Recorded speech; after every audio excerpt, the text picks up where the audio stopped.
Right, Kasia, lovely to see you back home in Girona.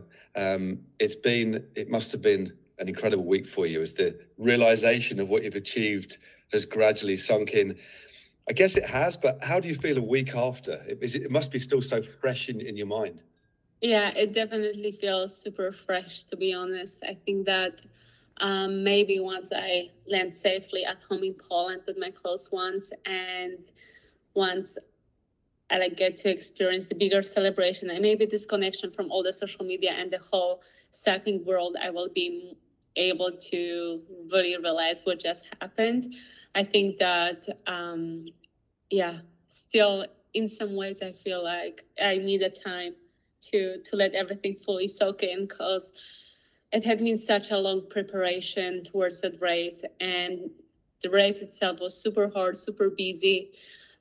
Getting back here to Girona and having some things to do, I feel like I'm still on this train of doing things. So I think once everything is finished, then I will. I mean, I'm super happy as of right now, but yeah, it definitely makes it different when you get to celebrate everything with your family.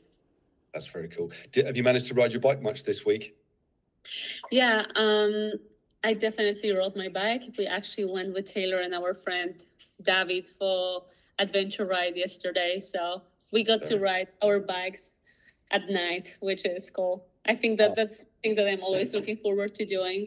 Just going for bike ride with no schedule, no power I have to put, just basically rolling bikes as the gravity takes us towards the sea or the mountains, wherever.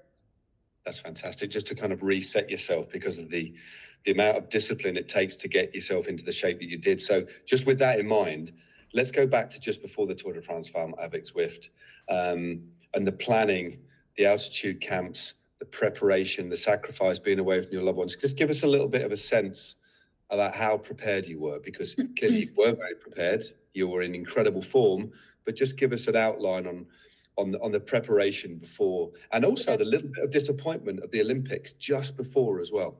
Yeah, exactly. So I would say that the real preparation for the summer started just after classics. After classics, I took a couple of days off. And then going to Boulder, to Colorado, I started the first altitude camp, where I was mostly focusing on working on those longer efforts, preparing me for the last two stages, because I felt like that was my soft spot, something I needed to work on.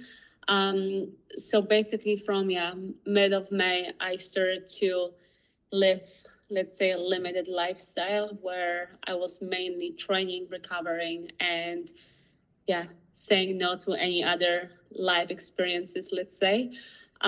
So it was a long time. I definitely felt that I needed to make some changes in order to make that another step, because as women's cycling is growing so fast, you cannot just let things happen. You have to invest more time. You have to sacrifice more energy to just become simply stronger. So, finishing camp in Boulder, I flew to Switzerland, to France, to do the recon of Tour de France, then did Tour de Suisse, and went back up on altitude again. So that was the final block, the 4 weeks before Olympics. And I just, again, lived very simple and very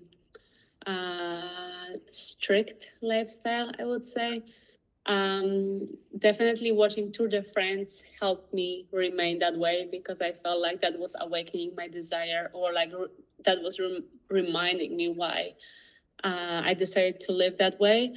But it's actually insane, because that made me realize that, unfortunately, in some ways, if you really want to be good at something, you have to sacrifice a lot. Because towards the end of the camp, of course, I would hear here and there about people getting COVID. So the next paranoia kind of awakened in my mind, I didn't catch it. So unfortunate to my husband as well, Taylor, I limited us from seeing anyone, basically, because I really wanted to be careful and do everything 100%. So then going to Paris, that was a little challenging in some ways because we were staying in Olympic Village. So I felt like I came from this very controlled environment where I was doing everything perfectly and according to plan, to then be thrown into like living in a village where I felt like in some ways like it was not very professional over there. Like people were staying in a village to experience Olympics. So I definitely that was challenging for me mentally to know that I still have such a big goal like Tour de France Femme avec Zwift coming up, and then seeing everyone like, you know, living whatever. And of course, the race itself was also very disappointing. So I would say like the whole trip to Paris, it was really hard on me at the end. I didn't feel happy. I felt really down and upset. And again, Taylor had to face another challenge of like bringing me up because I really felt like I was doing all the sacrifice for nothing because I didn't get any sort of reward after committing my whole time and life for this one sport, one event.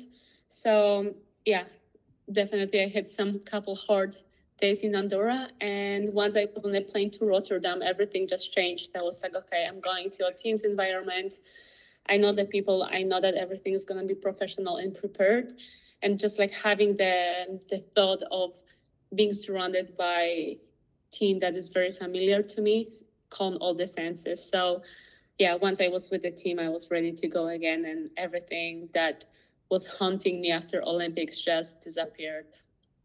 It was I noticed because obviously I follow with interest what you do on social media, and you did quite a long post on Instagram, and I did think, is Kasia okay? Because you were very, very disappointed. Yeah. And it was quite different than one of your usual posts. But what I found really quite lovely as well was the amount of support, people that believed in you, friends, people that you don't even know were being really kind to you. And that must have helped a little bit as well, just to remind you that, you know, you've got to put disappointment behind you. But there was a lot of support for you just before, wasn't there, after the disappointment of the games?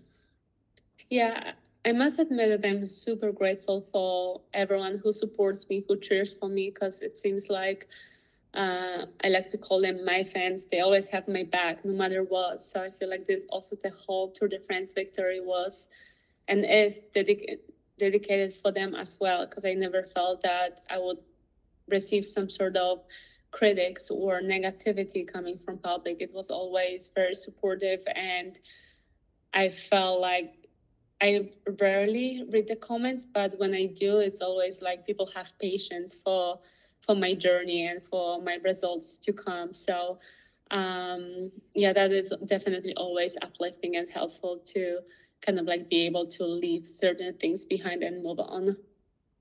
So you're in Rotterdam, or a couple of days before the Tour de France Femme avec Zwift is upon you. Just describe the vibe in the team and the atmosphere in the team, because you just said that as soon as you got there and you're back with the team, everything started to click into place for you.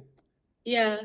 For some reason, anytime I see my girls, especially my teammates, we're able to have so much fun also before the big races. Like, it gets serious whenever it has to be serious, but anytime around, I think that we're just a group of girls that really like hanging out together. So I felt like, oh, finally, I see my ladies. We have so much to catch up on, you know? We were just like talking about everything that happened and, like for the last 4 or 5 weeks. And yeah, just basically feeling good to be together again. And I get this always sense of some sort of security and calmness when I'm with the team, because I just know that everything is going to be perfectly organized. And that allows me to then approach the races without any stress or nerves, because I just know that it's going to be smooth. I know that I don't have to worry about anything. I know that there won't be any obstacles on my way. So like coming from Olympics, because we do any sort of big events, of course, we do with national team. And anytime I do those races, we have different physios or different mechanics, and like there's a rotation happening. So I, of course, do trust every single person I work with, but I just don't have the familiarity with the ways they work, and in some ways that leaves me like questioning other things, or like making sure that it will be like perfectly organized. In some ways I like to know that things are perfect beforehand, because then I know that all I have to do is just push my limits on the bike. Exactly. And just as a side note, you actually extended your contract with CANYON-SRAM before the Tour de France Farmavik Zwift as well. So just a show of real faith and trust in an environment and a group of people that have got your back all the time, which is wonderful. Now, let's move into the race. It was not difficult, but you tried to keep out of trouble. You had a couple of the team had crashes in the early part of the race as well, and the 2 sprint stages. And then we moved through to the time trial. Well, you lost a little bit of time. Now, how did you feel after that? You were a little bit worried about losing that much time, and it wasn't really a course that suited you, was it? But you had to remain calm though, and just focus on the job at hand when you got to the terrain that suited you. Yeah. So to be honest, at the beginning of the tour, as we started in Rotterdam, and the first stage was super crazy, and there were a bunch of crashes. I ended up in a crash, and Soraya had to do a massive effort just to bring me back to the first group. Once we got regrouped, like a couple of days later, Elise crashed, and then at the end we lost her. So I was like, oh, here we come again. At first I was like, damn, like again, something is happening. But then, to be honest, during ITT, I knew that the course wasn't perfectly suited for me, but I still thought I have to give my best. I know that it wasn't like spectacular result, but somehow I wasn't worrying about it. Somehow I had the sense that, okay, things can be still fixed. And also I knew at that time that we were moving into more of my terrain. So sometimes, to be honest, there are races where you just have a good feeling. You just know that things will go well. And throughout the whole tour, I didn't have a moment where I was freaking out or stressing or calculating time. Like to be honest, I wasn't checking results at all. I didn't even want to know where I was at after ITT. I just waited until we enter my area where I can actually do something. And after the finish in Liège, I was like, okay, let's see who's around me in GC. That's interesting. It's really interesting but I guess you can only control what you can control in those flat stages. You've just got to get through them. And you can only start to control things when you go to your terrain. But you've eliminated all of the noise, haven't you, around the race? I wanted to cut off myself from anything that would bring me down, because I know that if I'm not like top, say 5, I don't want to see the results, because I know that the results it's not what I represent. I don't believe that, I'm that far, for example. And if I see it, then that makes me believe in it somehow. So, like, seriously, anytime I don't have the result I want to have, I just don't look at the results. You know what? I think a lot of people might learn a lot from that. That's quite a simple technique, isn't it? But and then, of course, we got to Liège. It was a wet day. I mean, it was just like being back, and similar weather conditions to Liège-Bastogne-Liège, wasn't it, as well? Coming down the same finishing straight. It was a great win, puck. But we saw there the first real selection and the first real battle between Emmy. So how did you feel after that stage in Liège then? Were you starting to feel good about yourself, starting to feel very confident? It was definitely nice to feel that my body was responding well. I definitely felt that I was in a good shape. I also enjoyed the fact that mentally I was able to fight for positions, because, of course, stage around Ardennes Classics is always very stressful mentally, because you keep fighting. There's important section you have to be in the front. There's no other way other than like having to be there. So I know from the past that sometimes when I'm not like fully in, it's really hard for me to fight for positions, and I just like kind of lose my way. So from the start, I felt like, okay, I'm dialed, and the whole team was dialed, and we wanted to be in the front. We wanted to be we wanted to ride safe and in the front. So that race was just like flowing very easily, and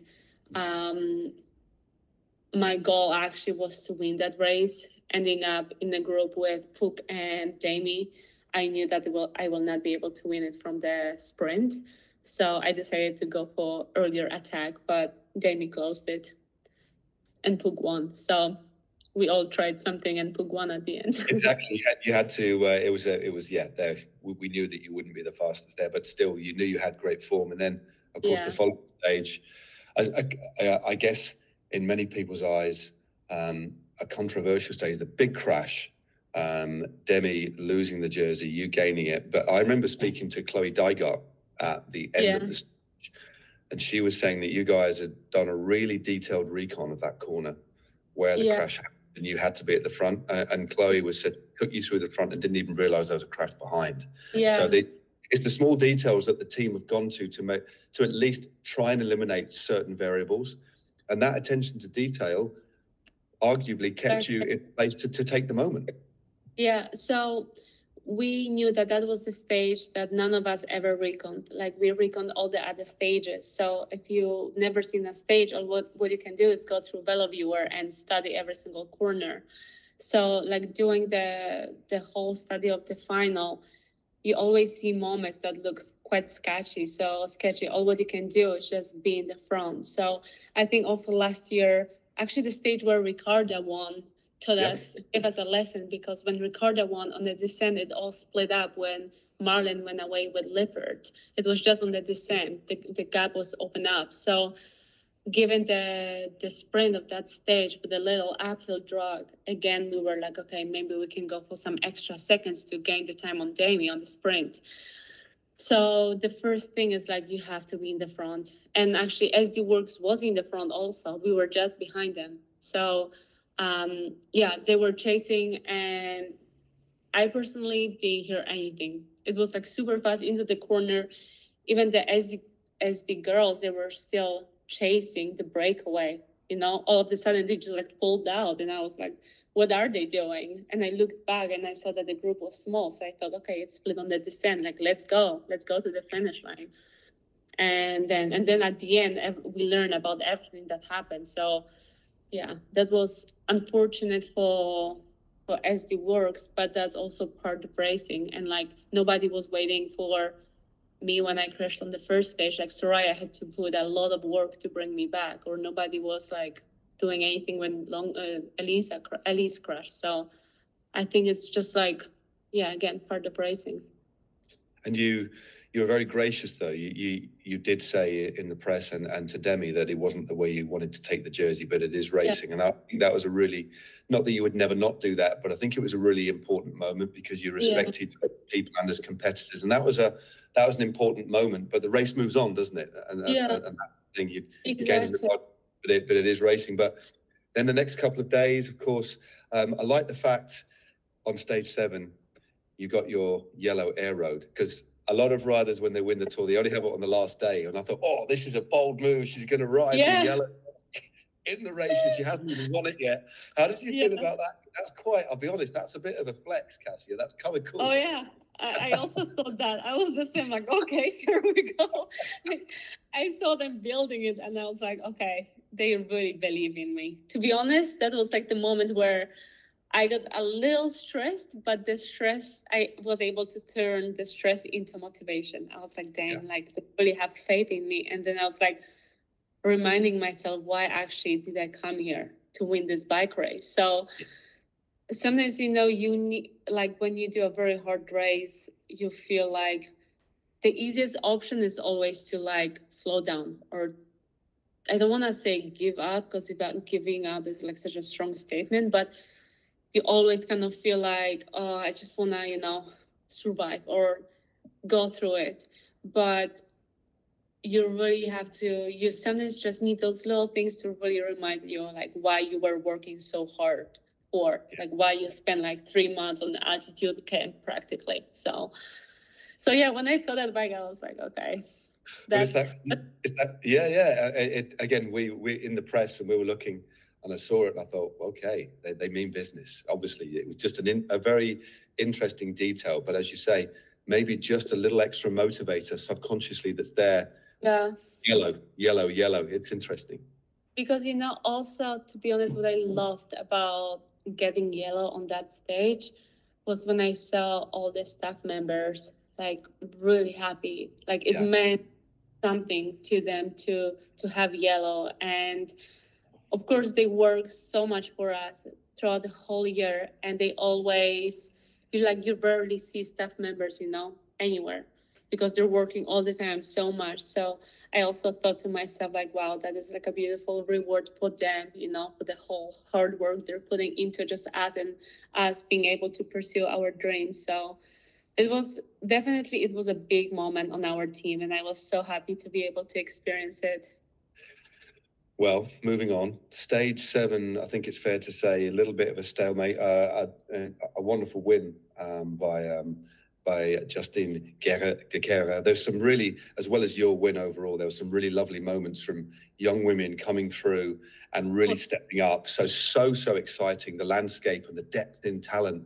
And that was a really big moment for me, and I think for everybody. And I know that you've acknowledged that. But then, slightly, Demi took a few seconds. Then coming into stage 8, this was it, Alpe d'Huez, wasn't it? Still not much time between you. We had that advantage. Now, describe what it was like in the morning coming into that stage. You had that advantage. What was going through your mind as you lined up? To be honest, I was just calm. Weirdly, ever since we got the yellow jersey, I was very calm. I had one moment where I felt stressed, and it was on Saturday morning, because I just didn't know what to expect from my body personally on the longer climbs. Okay. And on Saturday stage, I was like, okay, like, it's all good. Like, I don't have to worry or stress. And on Sunday, I felt calm because I knew that there's only one way. I can only ride hard, and that's it. It's not that I have to, I don't know, be smart tactically to like get into the right position before the climb or whatever. Like, climb is long enough, and I just have to push my best. So knowing that there's only one option kind of allowed me to just ride a bike. I felt like I was like, let's see where I am at after all this hard stage racing at that point. And weirdly, I was calm. Also, my whole team was calm. Like, we knew we want to win the bike race. And we also knew that if like Demi gives 5 minutes to me, that means that like she deserves to wear yellow, It's like simple as that. Like, everyone just pushes their best. So the race started really hard. Like, the start was given, attack straight away on the climb. And then it split up. Luckily, like, I think it was good for us to have all the riders together because we were just working together. I never felt like I was left alone until the Grand Dawn. So, yeah. And then it was head to head. And then obviously there was some difficult moments. Let's be really honest. It was exactly what you just said. It was like, okay, Demi has put me under a lot of pressure. Yeah. That opened up, and she had a rider with her as well, helping. How did you remain calm? How did you keep that sense of belief? We know you're a fighter. That's what you're famed for. You are a very resilient individual, full of belief. But that must have been a moment that really tested you. Oh, yeah, for sure. Because I felt good. Like, I felt like, okay, I got this. The climb is going nicely. And all of a sudden, I started to feel like, because you feel your body, when you're putting effort and then you're recovering. And all of a sudden, I felt like I'm putting effort, but the effort is staying with me. I'm not processing it. So I was like, damn, okay. At that moment, I was like, shit, maybe I should like drink and eat more. But it was already, I think, quite late. And still, I didn't do it because I was already like kind of gassed. And then she attacked, and I stood up, and I was like, oh no. Like, I could feel like my body was not responding. I felt disconnection. So at that point, I was like, okay, goodbye, yellow jersey, and just make it over the climb. I even it's so interesting when you lose a bit of faith in yourself. All of a sudden, everything feels way more difficult, because even like riding with that group towards the end of the climb, I felt like I really struggled. And then as we hit the descent, I was like, okay, just eat, drink, whatever. Sure. And fuel properly. And there's this very little steep kick on the descent. It's like 1K, 10% plus. And I seriously, after just like having 2 gels, 3 gels, like drink, I was like, whoa, I'm strong again. Like I felt that I got connected again with my body. So at that moment I was like, okay, nothing is lost yet.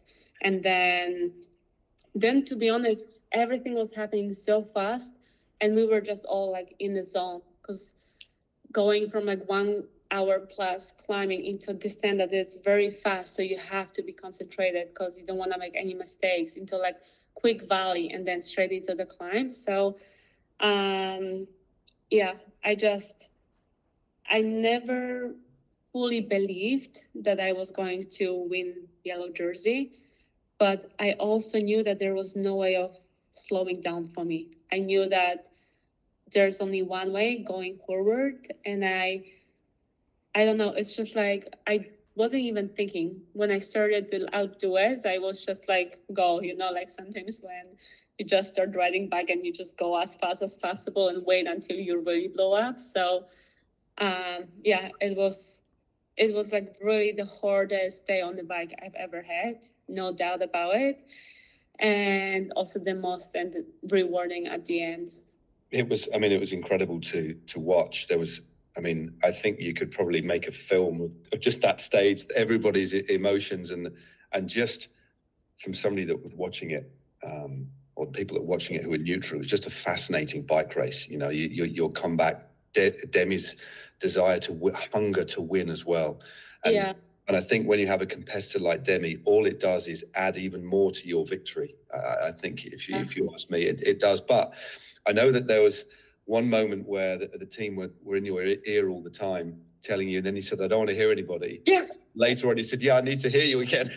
Yeah, exactly. Actually, it was perfect because, yeah, they were talking to my ear all the time. And at the bottom of Alpe d'Huez, I knew that I just needed silence to like find my rhythm, because I'm used to riding on my own. When I do hard efforts, I hear nothing. I don't even listen to music anymore. I just like to kind of listen to my body and feel the sensations and understand it. So I was like, can you please stop talking now?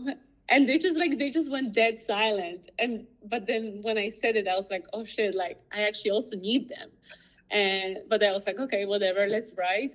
And as I like rode further, then they started to slowly give me information again. So I felt like we perfectly synced again, They gave me a bit of time to breathe, to like find myself. And then slowly they were building the hype. And the last 2Ks, I really don't remember anything from it, because I didn't see anything. To be honest, it was the first time in my career where body took over my mind, because when Evita attacked, like 2.5Ks to go, in my head, I was like, oh, no, like I have nothing more to push. And then like, I don't know, my body just like took over, and it was so crazy because yeah, even then Taylor and my friend David was like running next to me. I didn't know they were there. No. And then it's just like in complete tunnel. It was such a weird experience, seriously. Like it's super weird. I even don't know how to explain it. But then like getting into the finish line and everyone comes at me, and I'm just like in my head, like, give me space, like open up. So like having this like anxiety moment and claustrophobic feeling, to then sitting on the ground and being told that we won, into like euphoria and joy and happiness. So in such a short period of time, so much has gone through me. It's amazing to hear it. I don't think any fans of any sport could tire of that particular battle. And also, you pushed yourself so hard. I mean, when you think about how long you've been racing professionally, riding a bike, and your biggest victory, you've done it by taking yourself to a place that you've never taken yourself before. I think that shows how much you wanted this, how hungry you were for this, going back to all the sacrifice before, being away from your loved ones, your friends. Yeah. Making the sacrifices that add up to victory. And that's what makes, and I could see it in you, and the joy around the team as well. And then of course the disappointment for Demi for 4 seconds. It's how cruel is it? but the boot could have been on the other foot. You know, that is sport. There's yin and there's yang, and there always will be. But from despair, like seeing from seeing Demi riding away, to elation, and through moments of not even knowing where you were. It's just so much to process, isn't there? Yeah, exactly. For real. To be honest, I was also happy that I was so tired, or I was so in the zone that I wasn't bothered too much with my thoughts, you know, because I think that that's the thing that can bring you down. But if you're so tired or out of control, then it's just blank. Like you just do, I don't know, your body takes over and you do what you know how to do. So, which is beautiful. It's painful, but beautiful state also. And what about being on the podium after the realization had sunk in, and there you were getting on the podium, doing your speech? You gave a nice speech as well. What was that like? What did that feel like? I felt very proud. I felt super satisfied and so light, and I felt like all the, like, how to say it, like all the darkness behind, like always missing out on something or being stopped from achieving something that was being built over years inside me, got released, you know, like. Fantastic. It felt like a huge reward, not only for me, but also for my whole team. I was like so happy to see people happy, and how much it also means to everyone else. And I think, because to be honest, I really see this race or this victory as a reward for all the patience and hard work and faith and trust we were like building together over the last like 8 years, ever since I joined the team. And also I was thinking about the interesting thing that I extended my contract, and the victory at Tour de France, that it shows how much faith and trust we have towards each other from the day we signed for the first time. That it's like that we're building something together, you know. It's not to just achieve one thing and like move on, but like the build was happening gradually. So I'm super happy that finally we really cherished all the hard work with that yellow jersey.